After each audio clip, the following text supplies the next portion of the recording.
the center. Okay, so on the left is a hyena, on the right is a mastiff. Of these two. Oh, I mean, those are some real deal molars on the hyena. Yeah, that's what I want to. That's how it like crushes bones. So from my David Attenborough knowledge, it uses those back molars back there to just crush bone and get to the marrow. That way, it doesn't matter if the lion is the top predator. There's going to be leavings that only the hyena can access by cracking those bones. They think that's how early man first developed his taste for protein and meat, and sort of took that step because like bigger brains need more calories, and they think the only way we could have gotten it is by scavenging and getting the marrow from like the kills of saber-toothed cats or whatever the fuck. You don't think that it's mushrooms like Joe Rogan? I don't think that's crazy to say, but I don't. It's crazy. I don't think so. I don't think so.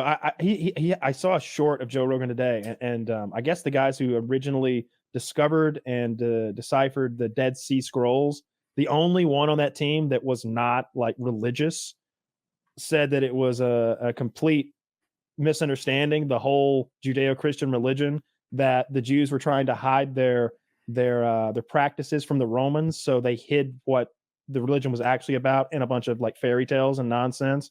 But he thinks it's about, again, mushrooms. That guy thought that it was, God would rain, and then suddenly these mushrooms would pop up when God sent the rain, and they'd eat God's mushrooms, and they'd trip out. And that seems even less likely than it being the word of God. like truly, it's more likely it's the word of God than what you just said. Well, we see that, but we see that in those little cultures, right? Those little shamanic cultures that do have like a medicine man who's doing some fucking mushrooms in there, and that's their religion. He's the one who comes in. The guy who's high as fuck is the one who comes out and is like, so first the moon was small, but then a woman, and they're making the nonsense up off their high gourds, right? So I don't know. It makes a little sense to me. Another great job. But I mean, that's why those societies cap out at 14 people. Like there's all of us messed up with our career path, but it's because it's clear that organized religion is the place to be. Organized religion is the place to be. That is where it really belong. Yeah, it really is. I wish I believed. I truly do, and I wish there was something more to believe in. It would be so fucking comforting. Give me some proof. Give me just a little. I've been on this earth for nearly half a century. I haven't seen a shred of evidence. You got this book where God is just popping off all the time. Anytime he sees some shit he doesn't like, he's sending an angel or a flood or some pestilence or some bears. You show me one magical bear. If a bear walks down the fucking streets of my Atlanta neighborhood, I'll believe. That's all I need. Well, all right, not any bear. If they're like, it's a circus bear, it got out of that. But like a magical bear shows up, I'll believe. There were magical bears. There were murderous bears, if you recall. Magical murderous bears. I would like a bear that flies. I would believe if I saw that. I told that story from the Elisha one. Yeah. Oh yeah. Where I don't know. Dank, are you familiar with the Bible? Like, or did you just like go to religious schools and like they kind of drilled it in your head, but you didn't? They drilled that into my head, but I was just kind of like, it's not for me. So yeah. Okay. When I was a kid, I was in the same situation, except I was so goddamn scared of hell. I was like anal about it. Like, I got to take this serious. This is real. Like and I remember as a kid, like my thought process being like the teacher would say something in Sunday school or whatever about like hell's very real. And people will end up there if they don't believe in Jesus. And it is torture for all eternity.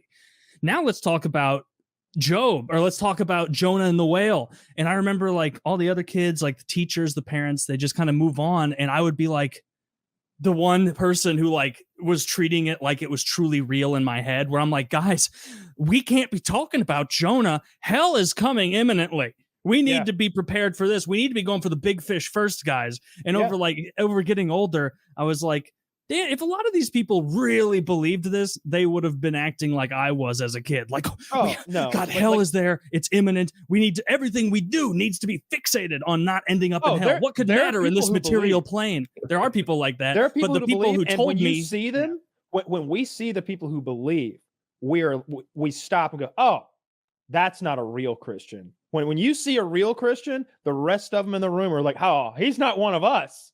Yeah. Because the guy who actually reads that book and does what it says cannot survive in mainstream life anymore. Like you can't live that way. That doesn't work.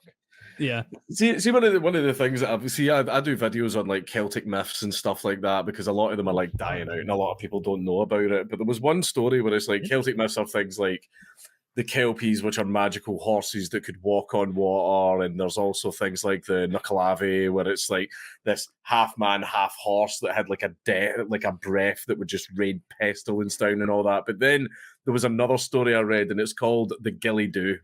Right now, the Gilly Doo was a guy that lived in the forest, and he had clothes made of leaves and shit like that, which is where see ghillie suit. That's where it comes from. Oh. Like the Gilly Doo, right? The guy that was wearing twigs and stuff like that and leaves, and sometimes kids would get lost in the forest. They would come across the Gilly Doo. The Gilly Doo would say, well, it's nighttime now. It's too dangerous to go out. Come back to my house. And like the first light in the morning, I'll take you back out. He would feed them. They would go to bed. The next day, they got up. He would lead them to the forest and go, your village is that way. Be more careful in the woods. And I'm like, why is this a fantasy story? That's just a guy that lives in the woods. I was like, see if he was like talking to the animals or like the trees moved when he sang or like moved out the way or there was some... He's a forest guardian for lost travelers. He was just ticket to meet the fairies or something. I was like, this isn't a fantasy story. I completely believe this happened. I completely believe there was an eccentric lunatic dressed in vines who would say, I'm familiar with this small regional area. Allow me to assist you. That I live in. Yeah. It's like, this is where I live, my forest. And everyone's like, yeah, this mysterious creature. It's not a mysterious creature. It's some guy that lived in the woods. Like that's all it fucking was. But I never Maybe that was an early on. Yeah. Maybe that was an early on myth before there was a precedent set that they had to be fun. And like they just started telling that one. And then someone pops up later with the pestilence centaur. And then they start moving forward with the good ones. Because I imagine, like, look at the Roman pantheon, the Greek pantheon, rather. They didn't hit that out of the park on the first try, guaranteed. Like they probably had to workshop Zeus and the rest of the cast because that's a way harder thing to hold together than Christianity, where it's kind of one guy and it all comes from him. That's what I remember thinking that was so cool as a kid. And like as a kid being like, obviously this is fake and Jesus is real. But like, man, it would be cool if it was these like semi-mortal people that were in charge. I feel like they'd be able to empathize with me a little more. With flaws. They're very flawed. With flaws. Yeah. And I've said this before, but our modern superheroes are the Greek pantheon. Like it's the same shit. Like, and if you look at the powers of those Greek gods, they're about equivalent to a Marvel superhero. Like they have most of these guys desires. aren't like, it's not like Zeus comes down and says, water into wine and the earth explodes and you're made of gas now and you're made of trees. Like he can't do that shit. Like he's Zeus. He's the god of fucking thunder. He can change it. He's got powers, but he's not limitless. But they all have to do with like all those fucking getting laid. Yeah, some of them are just fast. Every meme is just like every Hermes. Greek story could start with just unfortunately Zeus was horny. Yeah. Like every single one. It is. Every single story about Zeus is like, and then he used his shape-shifting powers to gaslight a woman and fuck her, and 30 million people died. And it's like, oh, okay. Well, and then all of Athens fell into the sea. And it's like, oh, well, this is written by someone from Sparta with some, an axe to grind, probably. It's funny, like thinking how much of history that like we think of as like objective fact is like something that got slipped in there, where some guys like imagine like Alexander the Great was most likely gay, but imagine if he was like a fucking conservative priest, like pastor level, like I'm not gay. I'm gonna suck a dick in front of you to show you how much I don't like it. Like that level of thing. Like it would be funny if like one of his enemies slipped that in after the fact. Like he's a great warlord, this and that. Yeah, but his buddy Paris, he was fucking him in the ass. Did you hear about that? No. But this is the year 800 BC. Throw it in. Was it Nero? Was it Nero that had a femboy? It was. Now that's the right one. It's obviously not the name I said, but. Yeah, I can't remember. It was Caligula or Nero, one of the two. Yeah. But basically, his wife died, and he was beyond distraught. But then his little wine boy that brought him his wine, he kind of realized, "You look a lot like my wife. Yeah, you are and my the more wife wine now. you bring me, the more you look like it. Basically, so bring me some more wine. It was basically some weird shit where he fucking like made him grow his hair long and everything, and was going around everyone and was going, this is my wife. You will refer to her by her real name, my wife. And all the Roman soldiers who are terrified of him are like, yes, your wife looks lovely today, Nero. Yes. But it was one of those, like, nobody wanted to say anything. No, everyone was too scared. The emperor has no clothes, moment. Like, Pretty scary. I remember I was reading this thing about, there's that old thing about Nero, playing the equivalent of the violin or a fiddle or whatever on the balcony of his palace as Rome was burning, right? Yeah.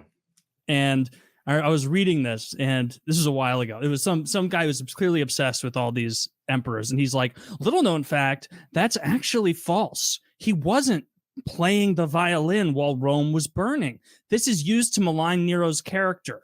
And then, like, the next paragraph is like, he was in the basement molesting children while it burned. Like, and it's like, this is worse. Like, this is much worse than where we were at a few minutes ago. But I was like, that's one of those famous things that ends up becoming like a fucking like urban legend.